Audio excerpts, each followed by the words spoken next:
اپنی قوم کے سامنے یہ کہنا چاہتا ہوں کہ دیکھیں یہ ہمارے لیے ایک فیصلہ کن وقت ہے. یہ کامیاب ہو گئے. یہ پہلے تو انہوں نے نیب ختم, آج سمجھ لینا نیب ختم, یہ سمجھ لیں کہ ایف آئی اے ختم. اس کا مطلب ان کی چوریاں سب معاف ہو گئی, این آر او 2 مل گیا. دوسرا کام یہ کیا کرنے جا رہے ہیں, یہ اب الیکشن کمیشن کے ذریعے ابھی سے دھاندلی کی تیاری کر رہے ہیں. پہلے تو انہوں نے سب نے مل کے, اور وہ جو الیکشن کمیشن ہے ای وی ایم مشینز پہ ڈیلے کرتے گئے, کیونکہ اگر ای وی ایم مشین آ جاتی جو سارے دھاندلی کرنے کے طریقے وہ ختم ہو جانے تھے. جیسے ہی الیکشن ختم ہوتا ہے بٹن دباؤ رزلٹ آ جانا تھا. انہوں نے وہ ہونے نہیں دیا, اور جو ساری دھاندلی ہوتی ہے وہ جیسی الیکشن پولنگ ختم ہوتی ہے اور رزلٹ اناؤنس ہونے کے بیچ میں ساری طریقے ہوتے ہیں دھاندلی کرنے کے. تو پہلے تو وہ نہیں آنے دیا. پھر اوورسیز پاکستانی, ان کے لیے انہوں نے قانون, ان کو ووٹنگ ان کا حق لے لیا. پہلی چیز کہ وہ لوگ جو سب سے بڑا اثاثہ ہے اس ملک کا, بیرون ملک پاکستانی, جو یہاں ابھی آپ کو میں نے بتایا 31 ارب ڈالر جنہوں نے بھیجا اس ملک کو. دیکھ لیں کہ آئی ایم ایف نے کتنا ہمیں اب تک پیسے دیے یا امداد کتنی آئی ہے, اور دیکھ لیں کہ ان لوگوں نے اس ملک کے اوپر ہمارے اوپر کس طرح اس ملک کی خدمت کی ہے. ان کو یہ ووٹنگ رائٹ صرف اس لیے نہیں دے رہے کہ ان کو ڈر ہے کہ وہ ان کو ووٹ نہیں ڈالیں گے. تو اور دھاندلی کی تیاری ہو رہی ہے, وہ ہم پوری حلقہ بندیوں کے اندر ہمیں نظر آ رہی ہیں چیزیں. ہم پورا بھی اس پہ بھی عدالت میں جائیں گے کہ کس طرح انہوں نے لوگوں کی ووٹ ادھر ادھر کی ہے, کس طرح انہوں نے مینیج کیا, اور ابھی سے تیاری کر رہے ہیں دھاندلی کی. کیونکہ یہ کبھی بھی دھاندلی کے بغیر یہ جیت نہیں سکتے, کیونکہ ان کے پبلک کے اندر تو نکل نہیں سکتا یہ. اب جس طرح انہوں نے سازش کر کے اور اب جو لوگوں کی کمر توڑی ہے مہنگائی کے ذریعے, تو اس لیے اب یہ کریں گے کیا, انہوں نے سب سے پہلے اپنے کیسز ختم, اس کے بعد الیکشن کو کیسے انہوں نے دھاندلی کے ذریعے جیتنا ہے, اور تیسری چیز انہوں نے کیسے خوف پھیلانا ہے لوگوں کے. جس طرح انہوں نے ایک پرامن احتجاج کے اوپر جو ظلم کیا ہے پاکستان کی تاریخ میں, شاید کسی مارشل لاء میں ایسا ہوا ہو. کسی جمہوریت کے اندر میں نے اس طرح کا پولیس کو ظلم نہیں کرتے دیکھا جو انہوں نے کیا ہمارے لوگوں کے اوپر. اور مجھے افسوس سے کہنا پڑتا ہے کہ اس کے اوپر جو ہم رسپانس ایکسپیکٹ کر رہے تھے اپنے انصاف کے نظام سے, وہ ابھی تک ہمیں نہیں ملا. صرف تفتیش کر لیں کہ کس طرح انہوں نے عورتیں بچوں کے اوپر جو ظلم کیا ہے پولیس نے, اور یہ پلان کر کے کیا. جس طرح ماڈل ٹاؤن میں انہوں نے خوف پھیلانے کے لیے جو قتل کیے تھے لوگ, اور بچ گئے ابھی تک, کہ دن دہاڑے انہوں نے لوگوں کو 14 یا لوگوں کو قتل کیا اور 60 لوگوں کو گولیاں ماری, ٹی وی کے اوپر مار رہے تھے. اسی طرح یہ خوف پھیلانے کے لیے انہوں نے کیا. اور یہ جو ایف آئی آر میرے اوپر, ہمارے اوپر, سب کے اوپر ایف آئی آرز کاٹ دیے. یہ کبھی بھی نہیں ہوا کہ بلاسفمی کی ایف آئی آر حکومت کاٹے کسی کے خلاف. یہ پاکستان کی تاریخ میں نہیں ہوا. وہ ہمارے اوپر انہوں نے ایف آئی آرز کاٹی ہوئی ہیں, ہمارے لوگوں کے اوپر سب پہ ایف آئی آر کاٹی ہوئی ہے.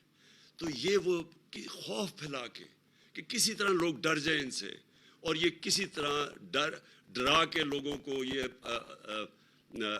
اپنے کیسز ختم کروا کے الیکشن کمیشن کو ساتھ ملا کے یہ پھر سے جیت جائے. تو میں آج یہ اپنی ساری قوم کے سامنے رکھنا چاہتا ہوں کہ یہ ہمارے لیے ایک فیصلہ کن وقت ہے. ہمارے سامنے ایف آئی اے کو جو انہوں نے کیا ہے, میں وہ ایف آئی اے کے جو ڈاکٹر رضوان جو ان کے کیس کی تفتیش کر رہے تھے, ہارٹ اٹیک سے وہ مر گئے, کوئی ان کی ہسٹری نہیں تھی ہارٹ ڈیزیز کی. پھر ایک اصغر تھے, وہ بھی تفتیش کر رہے تھے ایف آئی اے کے ان کے کیسز کے اوپر, اس کو ہارٹ اٹیک ہو گیا. اب آج ہم سنتے ہیں کہ مقصود چپڑاسی, جس کے اکاؤنٹ میں انہوں نے 4.25 ارب روپیہ 375 کروڑ روپیہ اس کے اکاؤنٹ میں ڈالا تھا, اور اس کو باہر بھگایا ہوا تھا دبئی, آج پتہ چلا وہ دبئی میں ہارٹ اٹیک سے مر گیا. میں یہ سمجھتا ہوں کہ ان سب کے اوپر تفتیش ہونی چاہیے. یہ ہو ہی نہیں سکتا کہ ان کے جب بھی کوئی کیسز ہوں, یا وہ ایل ڈی اے میں آگ لگ جاتی ہے ان کے ریکارڈز کے اندر. ہمارے دور میں کیوں نہیں کسی آگ لگی, کئی ریکارڈز جلے ہیں, ان کی کتنی دفعہ ریکارڈز جلے ہیں. یہ پورا مافیا اسٹائل ان کا آپریشن ہے. خوف پھیلاتے ہیں, لوگوں کو ڈراتے ہیں, پھر خریدتے ہیں, یا خریدتے ہیں یا ڈراتے ہیں. اس کے اوپر پوری تفتیش ہونی چاہیے کہ یہ مقصود چپڑاسی بھی ہارٹ اٹیک سے گیا, اور یہ دو بھی. اور پھر ایک ایف آئی اے کے نیب کے نیب کی آج میں صبح اخبار میں پڑھ رہا ہوں کہ نیب کے جو تفتیش کر رہا ہے ایک آفیسر جو تفتیش کر رہا ہے پنڈی میں آصف زرداری کے کیسز، اس کو اس کے گھر پہ چھاپا پڑا ہے، اس کا دروازہ توڑ کے اندر لوگ گھسے ہیں اور وہ کوئی چیزیں ڈھونڈ رہے تھے، اور وہ آج خبر آئی ہے. تو جب آفیسرز ہی نہیں، کون ان کے خلاف بولے گا؟ اب جب یہ اوپر بیٹھ گئے ہیں تو ان کو تو سارا ایک مافیا کنٹرول ہو گیا. تو میں آج آخر میں یہ بات کرنا چاہتا ہوں کہ، اور یہ میری آخری بات ہے آپ سب سے، کہ دیکھیں ہمارے پاس اب دو راستے ہیں. ہم چپ کر کے یہ سہ جائیں تو یہ ملک جس طرف جا رہا ہے اور جدھر یہ لے کے جا رہا ہے اس کا کوئی مستقبل نہیں ہے. معیشت کا آپ نے دیکھ لیا، مہنگائی آپ نے دیکھ لی. اب یہ جو کنٹرول کریں گے سارے ادارے، ان ساروں کو ختم کریں گے. اور یہ جتنے بھی پاکستان کے ادارے ہیں آہستہ آہستہ، کیونکہ انہوں نے اپنے آپ کو اوپر رکھنا ہے قانون سے، کیونکہ یہاں قانون کی بالادستی نہیں ہوگی، یہاں ان ڈاکوؤں کی کنٹرول ہوگا. انہوں نے اوپر بیٹھ کے ساری پاکستان کے ادارے تباہ کر رہے ہیں. ہمارے دور میں میں ذرا سوال پوچھتا ہوں کہ بتائیں کسی کے اوپر جھوٹا کیس کیا، کتنی ایف آئی آرز کسی کے اوپر کٹوائی؟ انہوں نے 3 دفعہ لانگ مارچز کی، کبھی کسی کے اوپر کوئی ایک فائر کیا ٹیئر گیس کا، کبھی ہم نے ان کو تنگ کیا، روڈ بلاکس کیے، کنٹینر لگائے. کتنی دفعہ ہم نے کیا؟ میں نے کبھی عدالتوں کے اندر کبھی انٹرفیئر کیا، کبھی ہم نے نیب کے اندر کوئی انٹرفیئر کیا، کبھی ایف آئی اے سے کوئی جھوٹے کیسز بنائے؟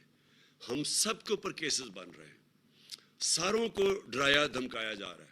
کبھی ہم نے، اور الیکشن کمیشن کبھی ہوا ہی نہیں ہے کہ سٹنگ گورنمنٹ کے خلاف سارے الیکشن کمیشن کے فیصلے آ رہے ہیں.